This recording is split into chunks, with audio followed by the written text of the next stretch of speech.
The white British son of a film director who converted to Islam to join al-Qaeda in Syria has called for more recruits to join him in a new propaganda video. In the footage, London-born Lucas Kinney, 26, addresses the camera in Arabic as he stands in front of a group of jihadi fighters. The 26-year-old encourages people to join him in the war against President Assad's government forces.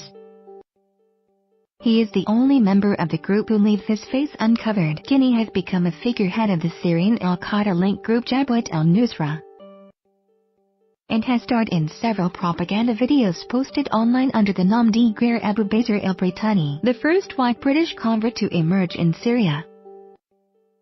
As a home counties schoolboy, he took Holy Communion at a Roman Catholic church and attended Catholic primary and secondary schools as a teenager. He even spoke of being a priest. His father, Patrick, 59, worked closely with Steven Spielberg on films including Indiana Jones and The Last Crusade and was assistant director on a long series of blockbusters. Mother Deborah Phipps, 53, who was divorced from Lucas's father when he was still at primary school, told yesterday of her dread that her son will be the next Briton killed by a RAF drone strike or in a Russian bombardment, and her fears that he might become a suicide bomber. Mrs. Phipps, who receives occasional emails from her son, is at a loss to explain how he went from a bright, normal teenager to a Muslim fanatic. After leaving school, he attended Leeds University but dropped out after a year. He played in a series of rock bands, then went to live with his father in Vienna.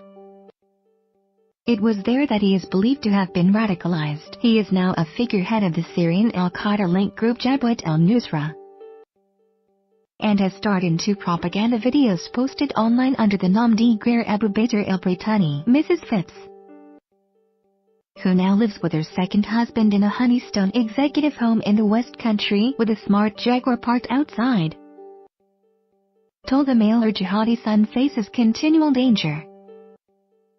Threats include rival Islamists Islamic State, who could capture him as a British trophy, as well as the Syrian army and Russian bombers, and also from RAF drones which have been used to assassinate UK jihadists there. Mrs. Phipps said, "Lucas is a target.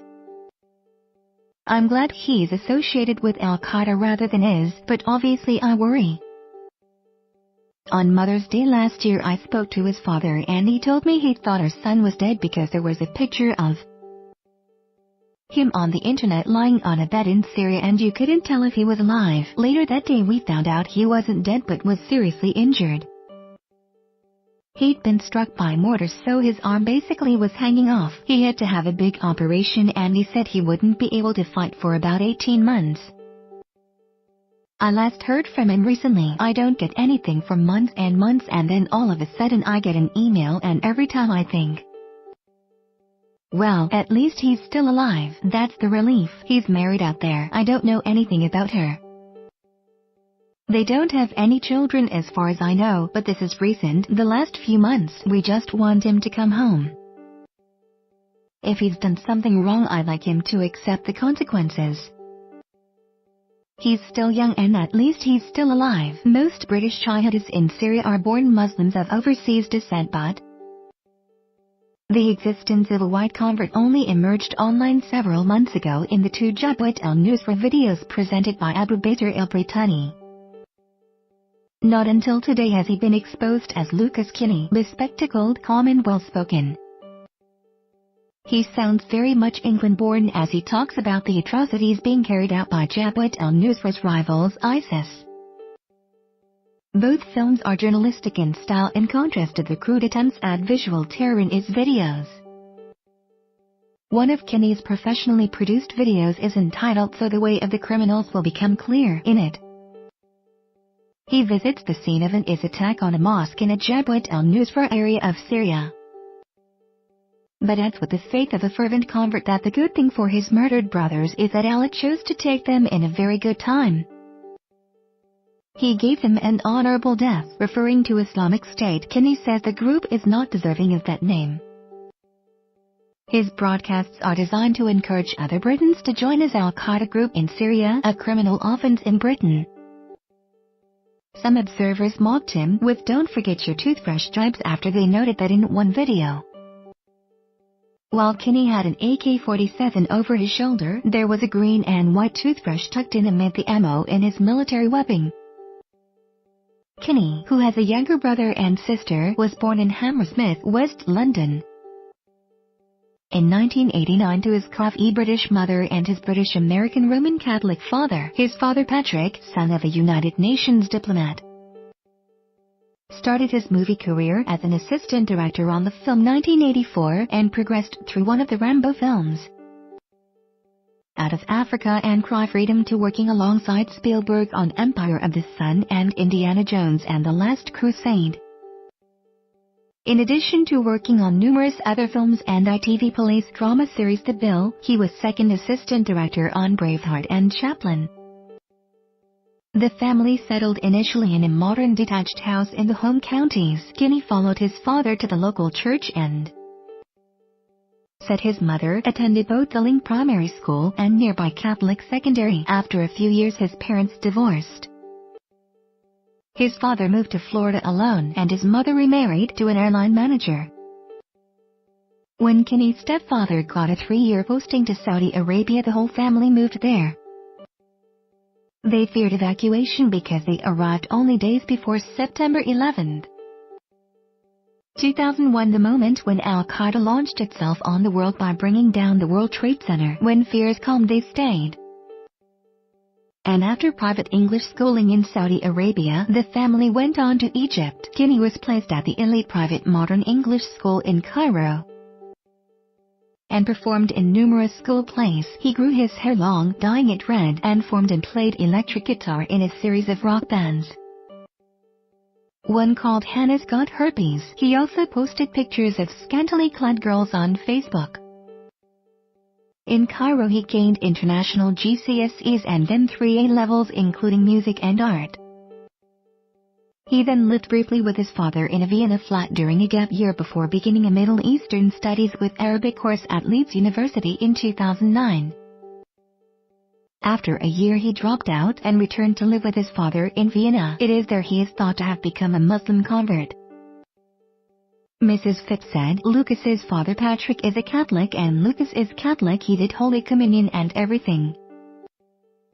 At one stage, when he was 12 or 13, he wanted to be a priest. He's very bright, very talented, very musical, very artistic, good at anything creative, but he was always still looking for something, some sort of direction. In Cairo, he was very social, had lots of friends, and was very easygoing. He was in bands and behaved like a typical teenager. I wasn't particularly worried about him.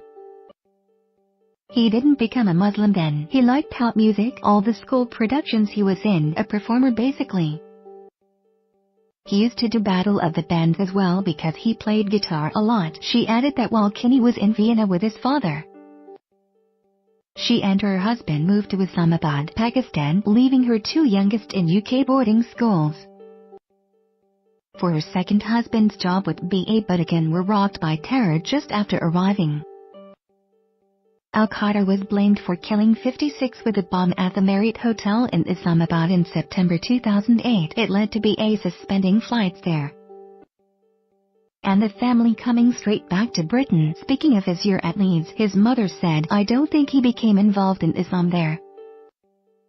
He liked drinking and smoking and girls, all the things that basically they can't do." When Lucas went to Vienna, that was where everything changed.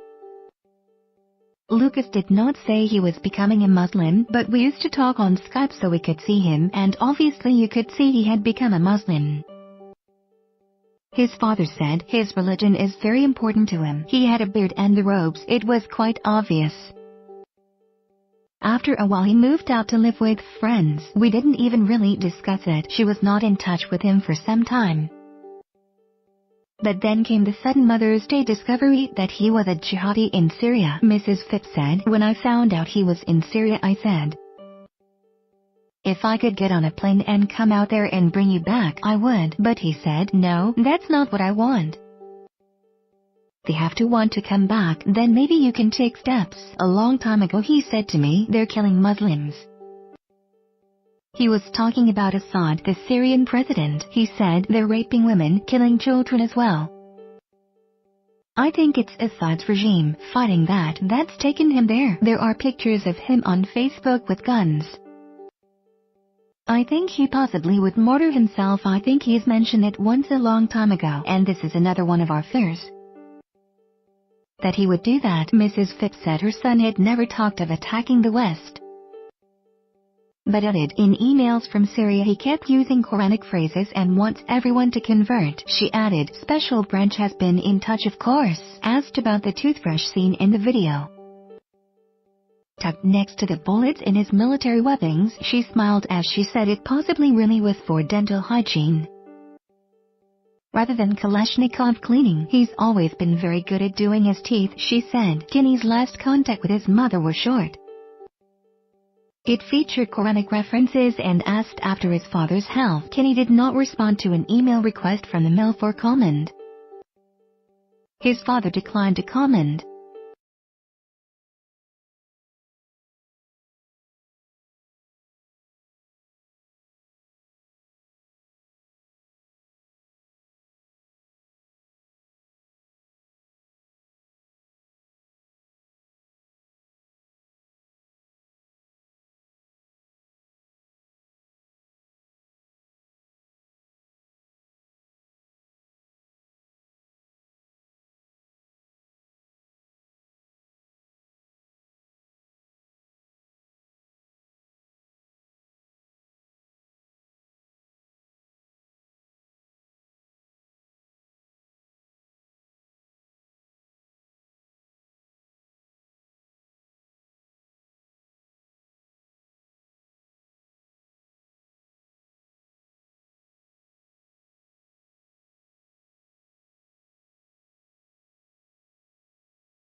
Where the freaks at?